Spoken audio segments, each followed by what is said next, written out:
nos encontramos en esta mesa de diálogo Mujeres al Frente para argumentar sobre la pena de muerte en México, un tema controversial que en 2005 fue sustituido por la pena de prisión por tratarse de un castigo de crueldad irreversible. En una postura a favor tenemos a América Trápala, egresada de la UNAM, especialista en Derecho Penal y Política Criminal.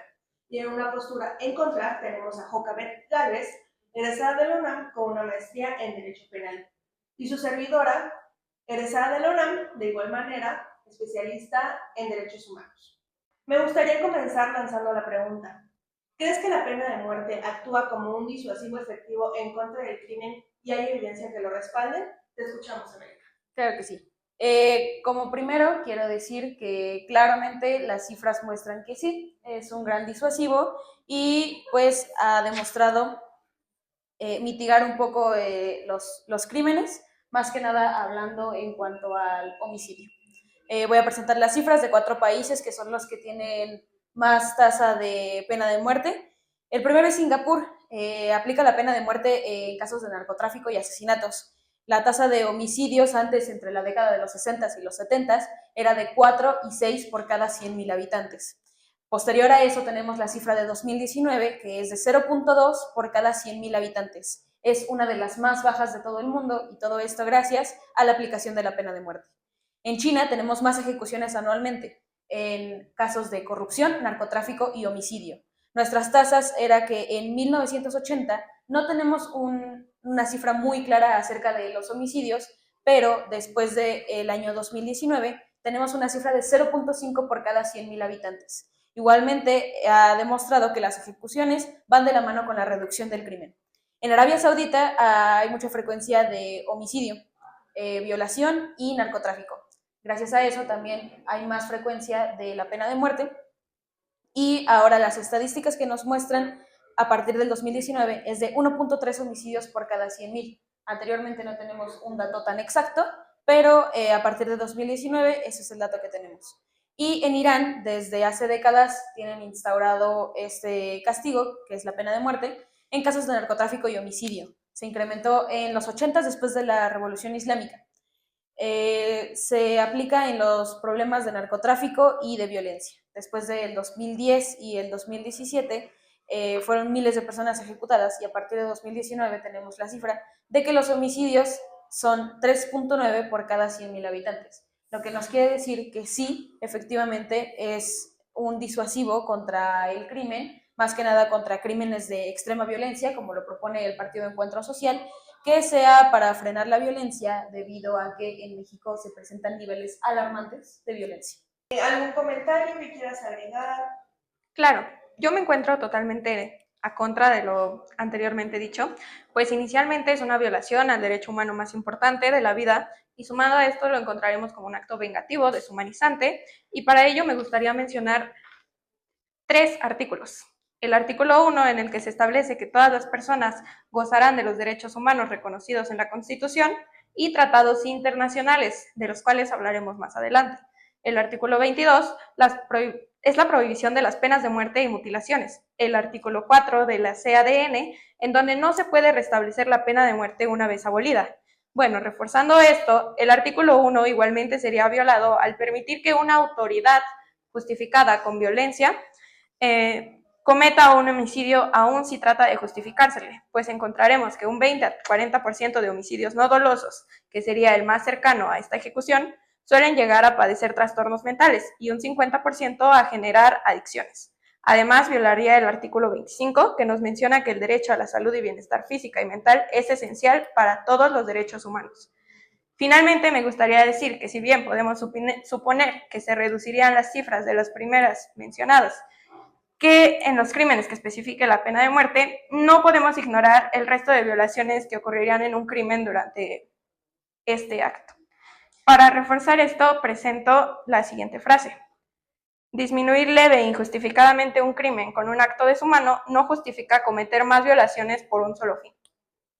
Mencionabas las autoridades y me gustaría preguntarte, ¿qué tan efectivo resulta poner en manos de una autoridad jurídica y respaldar tu respuesta con alguna evidencia? Claro, no sería efectivo en definitiva, pues nos encontramos en un sistema de civil law, donde tenemos una aplicación más directa de la norma sin un análisis que incluya la jurisprudencia. Por lo mismo, el hecho, y no podría ser priorizado en los casos de injusticia, por lo cual aumentaría. Para reforzar lo dicho, encontramos estas estadísticas. La impunidad en México es superior al 90% para muchos delitos, lo que incluye injusticias relacionadas con decisiones judiciales. La corrupción judicial en 2022 obtuvo un 69%, y los errores judiciales se estima que más del 30% de personas en prisión lo están por negligencia jurídica y violaciones a sus derechos. Otro punto esencial sería la oportunidad de interés político, que claramente sabemos que el modelo de civil law tiene gran apertura a ello. Por ejemplo, podríamos encontrar la ambigüedad legislativa, al igual que iría de la mano de la búsqueda de recursos por intercambios, a lo que nos referíamos con la corrupción. ¿Algún comentario que quisieras agregar? Sí, claro. En relación a lo que decía de las instituciones judiciales, pues sí, es evidente que en México no existe tal facultad de nuestro sistema judicial para pues tener la suficiente tecnología y las suficientes pruebas acerca de todo esto y que se pueda llegar a un punto claramente conciso y sin margen de error. Creo que en este punto se necesitaría tener un gran avance tecnológico y que se mitiguen por completo las probabilidades de ejecutar a algún inocente, que creo que de eso hablaremos posteriormente, pero deberíamos de tener investigaciones más robustas y procesos judiciales más eficientes para poder dejar el margen de error completamente de lado en el caso de la legislación, bueno, del sistema judicial mexicano. Entonces, pues en ese caso estoy de acuerdo con mi compañera y creo que en este caso lo que tendremos que hacer pues es reinstaurar muchas cosas en nuestro sistema judicial. Bien, mencionabas justo la ejecución de inocentes. ¿Qué opinas sobre ese riesgo? En este caso, en nuestro país hemos hablado que tiene áreas de oportunidad para mejorar. Claro, sí, es una preocupación válida la ejecución de los inocentes, pero el PRI y el PES han argumentado que el riesgo puede minimizarse si tenemos un sistema judicial fortalecido y, como lo mencionaba anteriormente, una tecnología avanzada. Se propone que la aplicación de la pena capital sea estrictamente regulada y reservada solamente donde haya pruebas infalibles y un proceso judicial impecable y riguroso. Partidos como el Partido Verde Ecologista de México insisten en que los recursos son adecuados y tenemos que formar las estrategias necesarias. Si ya sea necesaria una reforma en el sistema judicial para alcanzar un nivel en el que no haya lugar para los abusos. Claro, sin duda hay cosas que cambiar en México.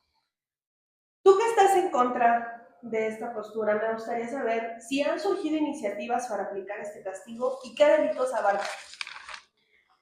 Por supuesto. Encontramos que entre los partidos que han propuesto reinstaurarla, encontramos al Partido Acción Nacional. Algunos miembros la proponen ante contextos de violencia extrema relacionadas al narcotráfico, homicidios dolosos, secuestro agravado y terrorismo. Igualmente que el Partido Revolucionario Institucional.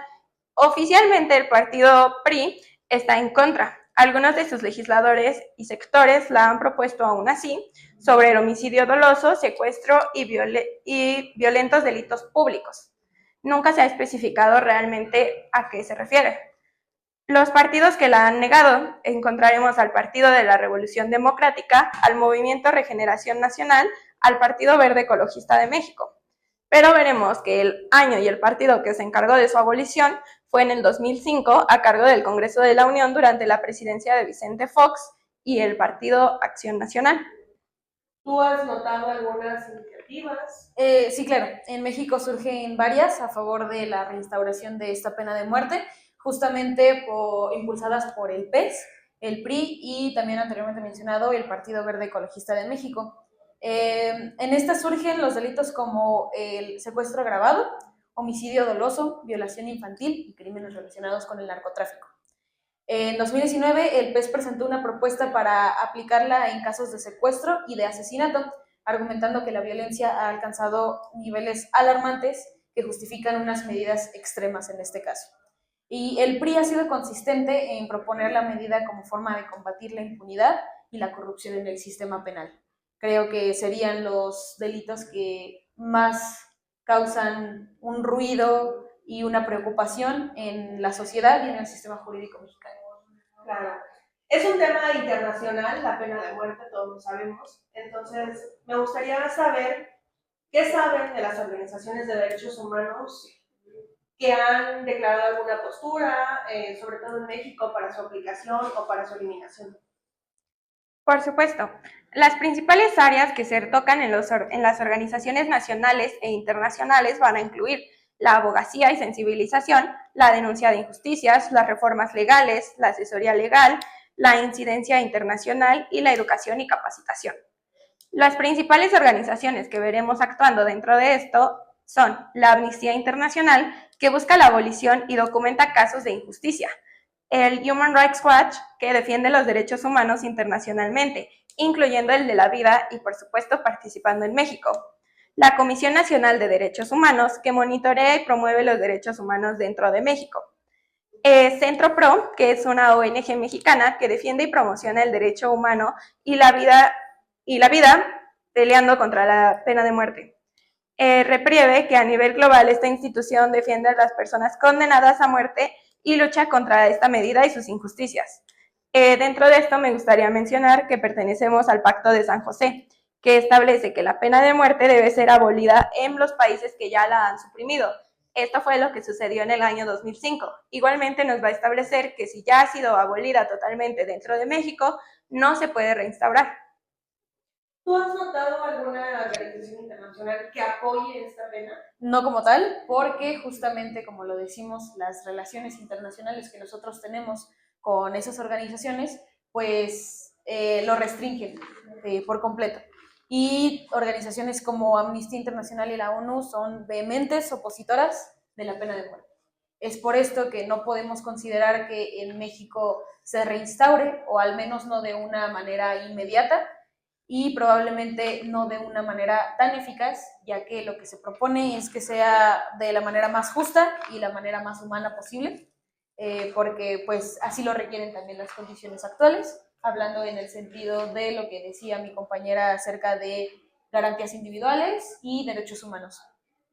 Claro, todos estamos a favor de proteger los derechos humanos de todos los ciudadanos. Y yo les pregunto a ustedes, audiencia, considerando el contexto en México, ¿resultaría justa la aplicación de la pena de muerte? Y también me gustaría escuchar sus posturas. Te escucho, Julián. Bien, pues me gustaría ejemplificar con el caso de Andrés Manuel en la prisión preventiva oficiosa. El presidente de México nos va a mostrar cómo existe un área de oportunidad para una jugada política, ya que por interés individual, en el área de la prisión preventiva oficiosa se aumentaron delitos de menor gravedad. Me atrevo a decir que es una menor gravedad, pues no podemos comparar un homicidio con el huachicoleo. Por supuesto que esta sería un claro riesgo de que pasara en la pena de muerte, pues inicialmente esto pertenecería al Poder Judicial.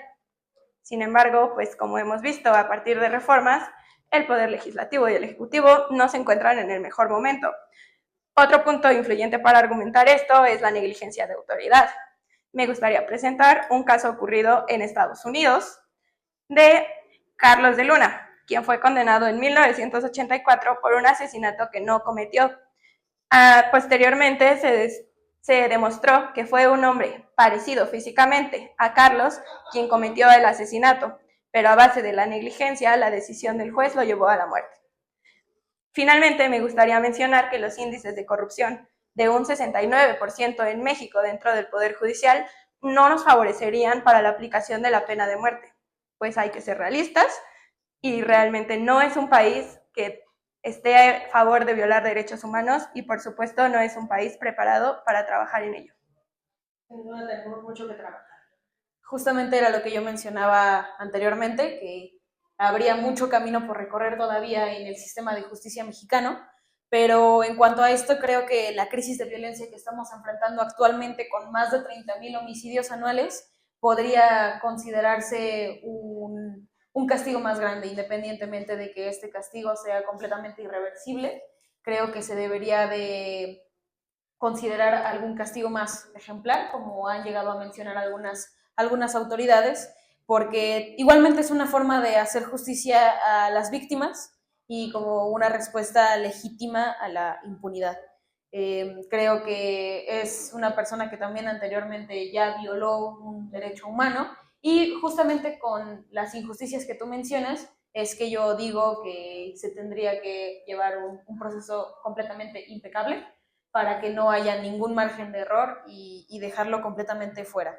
Entonces creo que en un país como México, donde las tasas de reincidencia criminal son totalmente altas y alarmantes, donde los cárteles operan con, podría decirse, relativa libertad, los partidos que apoyan esta medida señalan que esta pena capital puede ser una forma efectiva de eliminar a los criminales más peligrosos y restaurar la confianza en el sistema de justicia.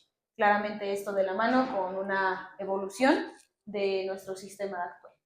Bueno, ¿alguna forma que quisieran concluir, cerrar su opinión? Claro, me gustaría concluir marcando, para empezar, la dificultad que tendría México para reformar la Constitución. Actualmente se está viviendo con la reforma del Poder Judicial, esto debido a jugadas políticas, pero también me gustaría mencionar que la violencia no puede ser castigada con violencia. Esto generaría una réplica de crímenes y por ende una cadena en la que sí evitaríamos quizá 1, 2, 3 crímenes. Sin embargo, estaríamos replicando, como en el caso mencionado al inicio, a partir de 6 crímenes, 8 crímenes por una sola ejecución. Sí, estoy de acuerdo con eso y por eso yo insisto tan enérgicamente en que haya buenas reformas, haya buenas instauraciones en nuestro sistema judicial y en nuestro sistema legislativo para que, pues, en el caso de que se dé la reinstauración de la pena de muerte, sea, como lo decía, de una manera humana y de una manera justa y necesaria, sobre todo. Claro, bueno, para cerrar, a manera de conclusión, me gustaría compartirles un mensaje. Es importante aclarar que la pena de muerte atenta con la vida y dignidad de otros. Por datos estadísticos e índices de violencia, no funciona como método disuasivo. Un mejor método es reformar los vacíos en los códigos ya existentes, iniciando por la prevención del delito y la seguridad de todos los ciudadanos en conjunto con la educación en etapas tempranas. Además, el sistema jurídico mexicano tiene un gran riesgo de corrupción, sesgo y errores que pueden llevar a condenas erróneas sin remedio alguno. Como miembro del Sistema Interamericano de Protección de Derechos Humanos y la Comisión y la Corte Interamericana de Derechos Humanos, atentar con la vida de otra persona pone en riesgo tratados internacionales y el Estado debe garantizar la protección de los derechos y dignidad de todos los ciudadanos. Les agradezco su participación y esperamos volver a encontrarnos. Gracias. Gracias.